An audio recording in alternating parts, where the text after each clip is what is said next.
Ave Coders. In this tutorial, we'll delve into the k-means clustering. In a nutshell, k-means clustering is a simple and elegant technique to partition data points into k distinct non-overlapping clusters. The algorithm segregates data into separate groups or clusters, striving to divide samples into several groups with equal variance. This is achieved by minimizing a criterion known as inertia, or within cluster sum of squares. The algorithm then aims to select a centroid that minimizes this inertia criterion, or the within cluster sum of squares. Let's delve deeper into how it works and then get into its implementation. The k in the algorithm's name denotes the number of clusters we aim to segment our data into. For instance, if we choose k to be 3, this signifies that we have identified 3 clusters. We then have to select the so-called centroids of these clusters. These are arbitrary central points of data concentration. In the initial pass, we select the centroids randomly. Next, we compute the Euclidean distance between each data point and our centroids. Based on the computed Euclidean distances, we can assign data points to the respective clusters, meaning points closer to a particular centroid than to another will be assigned to the cluster of that centroid.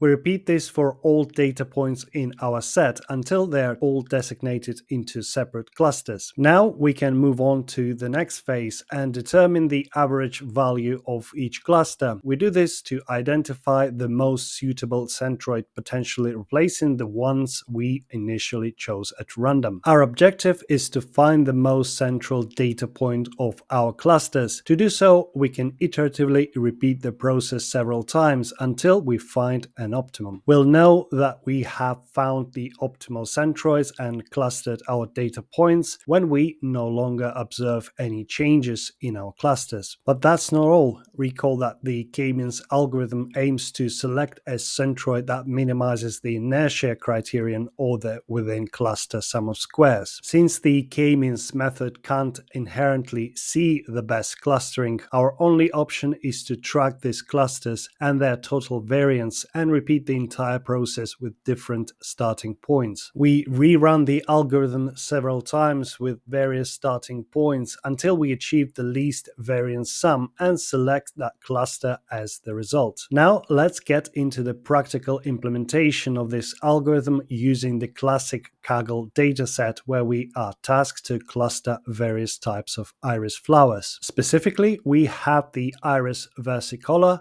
iris setosa, and iris virginica. We'll cluster them based on the following features: sepal length, sepal width, petal length, and petal width. Okay, let's get to the code, starting with the imports. From Scikit-learn, we import datasets to access the iris dataset, matplotlib to visualize everything, and of course, pandas. In Scikit-learn, the k-means algorithm is already available as a helper class, so we'll import that as well. In the full course, we'll implement the algorithm manually, but since this is an introductory video for beginners, we'll use the ready-made implementation. This dataset is so iconic, we can load it directly from the datasets class using the load iris function. We then need to define our target and predictive indicators. Let's take a look at our data by plotting it on a scatter plot. The x-axis will represent the sepal length and the y-axis will denote its width. After that, let's use the k-means class from Scikit-learn to implement our algorithm. Again, this library simplifies everything. However, it allows us to grasp the algorithm's working principle without much fuss. For the values, for our parameters, we'll specify that n clusters, the number of clusters to segment our data points, is 3, and for reproducibility, we'll set random state to 42. And now let's fit it to our data. Next, we determine the centroids. After this, we can compare our original data with the clustered result using the following code. As we can observe, the data points have been partitioned into clusters, grouped together, and even colored identically.